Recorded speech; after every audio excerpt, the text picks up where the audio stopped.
আসসালামু আলাইকুম। সবাইকে স্বাগত জানাচ্ছি। আমি নাসরুল ইসলাম তন্ময়। শুরুতে বিআরবি কেবল সংবাদ শিরোনাম। বাংলাদেশের সর্বশেষ গুরুত্বপূর্ণ আপডেট সংবাদে আপনাকে স্বাগত। শুরুতেই সংবাদ শিরোনাম, পরে বিস্তারিত। শুরুতেই জানাবো, ক্ষমতা টিকে রাখতে হাসিনা সরকার নৃশংস পদক্ষেপ নিয়েছিল বললেন ভলকার টুর্ক। বাংলাদেশের জনগণের বিরোধিতার মুখেও ক্ষমতা আঁকড়ে রাখতে চেয়েছিল হাসিনা। সে লক্ষ্য পূরণে বিক্ষোভ দমন করার কৌশল নিয়েছিল শেখ হাসিনা। এর অংশ হিসেবে শত শত বিচার বহির্ভূত হত্যা, নির্বিচারে গ্রেপ্তার, আটক ও নির্যাতন চালানো হয়েছিল বলে বিশ্বাস করার যুক্তিগত কারণ রয়েছে। জাতিসংঘের মানবাধিকার বিষয়ক হাই কমিশনার ভলকার টুর্ক এমন অভিযোগ দিয়েছেন। জাতিসংঘ জানিয়েছে, জুলাই হত্যাকাণ্ডে শেখ হাসিনার নির্দেশে ১,৪০০ জনকে হত্যা করা হয় এবং হাজার হাজার মানুষকে পঙ্গুত্ব বরণ করতে হয়েছে। এরপর জানাবো, জুলাই গণহত্যা টার্গেট কিলিংয়ের শিকার শিশুরাও, বলছে জাতিসংঘ।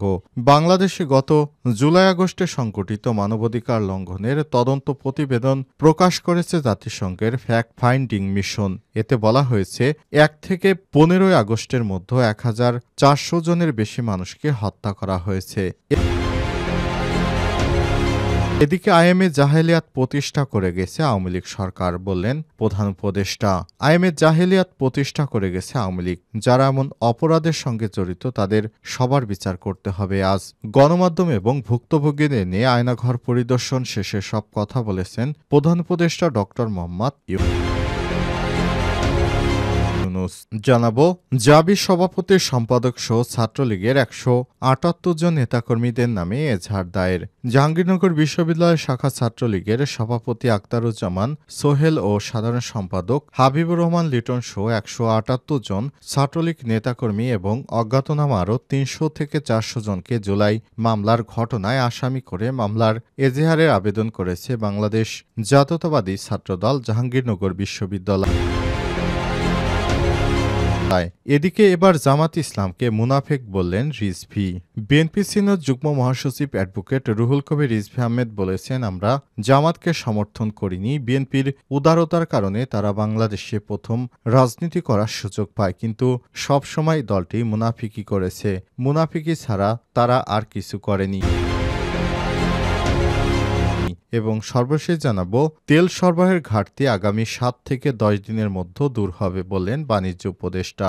ভোজ্য তেলের ঘাটতি আগামী ৭ থেকে ১০ দিনের মধ্যেই দূর হবে প্রত্যাশা ব্যক্ত করেছেন বাণিজ্য উপদেষ্টা শেখ বশিরউদ্দিন। প্রিয় দর্শক, এতক্ষণ শুনছিলেন সংবাদ শিরোনাম, এবারে বিস্তারিত। তবে তার আগে বন্ধুরা, অনুরোধ থাকবে সংবাদটিতে একটি লাইক দিন। এই চ্যানেলে আপনি নতুন হয়ে থাকলে আমাদের সংবাদটি দেখতে দেখতে চ্যানেলটি সাবস্ক্রাইব করে রাখুন। কমেন্ট করে বন্ধুরা আপনার মূল্যবান মতামত জানিয়ে দিন আপনি বিশ্বের কোন দেশ থেকে বা বাংলাদেশের কোন স্থান থেকে আমাদের সংবাদটি দেখছেন এবং শুনছেন। এবারে বিস্তারিত। ক্ষমতা টিকে রাখতে হাসিনা সরকার নৃশংস পদক্ষেপ নিয়েছিল ভলকার টুর্ক।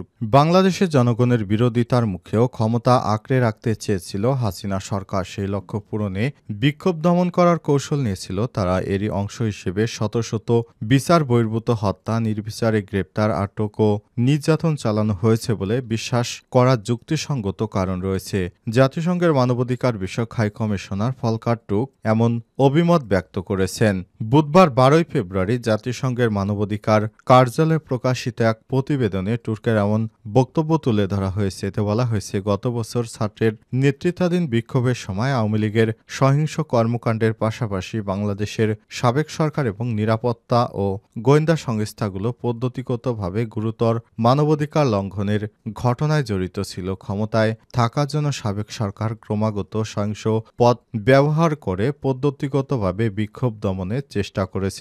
ভলকার টুর্ক আরও বলেছেন, জনবিরোধিতার মুখে ক্ষমতা আঁকড়ে রাখতে একটি পরিকল্পিত এবং সুসমন্বিত কৌশল হিসেবে এমন নৃশংস পদক্ষেপ নিয়েছিল সাবেক সরকার। বিক্ষোভ দমন করার কৌশলের অংশ হিসেবে রাজনৈতিক নেতৃত্ব এবং ঊর্ধ্বতন নিরাপত্তা কর্মকর্তাদের জ্ঞাতসারে তাদের সমন্বয় ও নির্দেশনায় শত শত বিচার বহির্ভূত হত্যাকাণ্ড করেছিল বিগত ফ্যাসিস্ট আওয়ামী লীগ সরকার।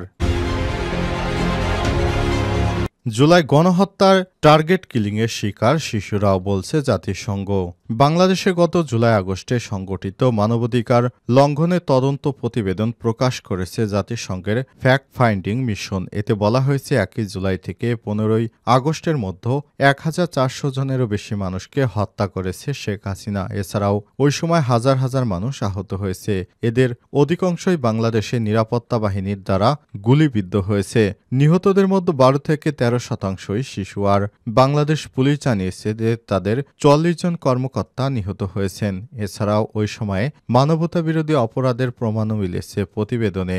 র্যাব এনটিএমসির বিলুপ্তি, রাজনৈতিক দলের উপর নিষেধাজ্ঞা আরোপের বিরতসহ অবাধ নির্বাচনের জন্য নিরাপরাধ ও সহায়ক পরিবেশ তৈরির সুপারিশ করা হয়েছে। জাতিসংঘের মানবাধিকার কার্যালয়ের প্রতিবেদনটি অনুযায়ী বাংলাদেশের সাবেক সরকার এবং নিরাপত্তা গোয়েন্দা সংস্থাগুলো আওয়ামী লীগের সঙ্গে সংশ্লিষ্ট সহিংস উপাদানগুলোর পাশাপাশি গত বছরে ছাত্রদের নেতৃত্বাধীন বিক্ষোভের সময় পদ্ধতিগতভাবে গুরুতর মানবাধিকার লঙ্ঘনের ঘটনাগুলোর সঙ্গে জড়িত ছিল। আইএমএ জাহিলিয়াত প্রতিষ্ঠা করে গেছে আওয়ামী লীগ সরকার।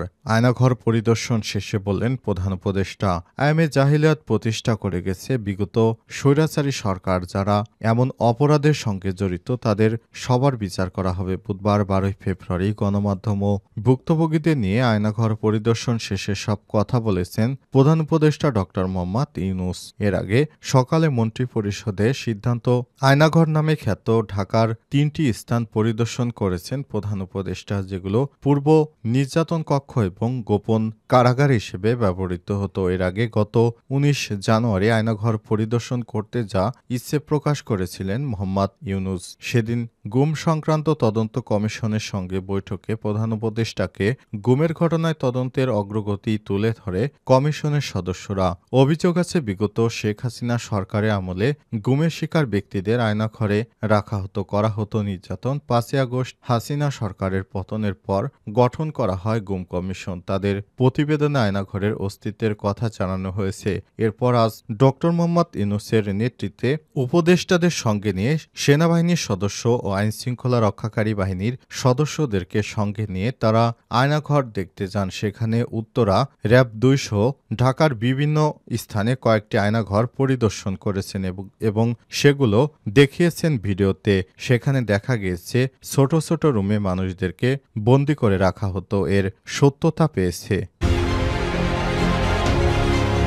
জাবি সভাপতি, সম্পাদক সহ ছাত্রলীগের 178 জন নেতাকর্মীদের নামে এজাহার দায়ের। জাহাঙ্গীরনগর বিশ্ববিদ্যালয় শাখা ছাত্রলীগ সভাপতি আক্তারুজ্জামান সোহেল ও সাধারণ সম্পাদক হাবিবুর রহমান লিটন সহ 178 জন ছাত্রলীগ নেতাকর্মী এবং অজ্ঞাতনামা আরও 300 থেকে 400 জনকে জুলাই হামলার ঘটনা আসামি করে মামলা এজাহার আবেদন করেছে বাংলাদেশ জাতীয়তাবাদী ছাত্রদল জাহাঙ্গীরনগর বিশ্ববিদ্যালয়। বুধবার 12 ফেব্রুয়ারি আশুলিয়া থানার অফিসার ইনচার্জ বরাবর এজাহার দায়ের করেন জাবি শিক্ষার্থী মোহাম্মদ ফেরদৌস হোসেন রহমান।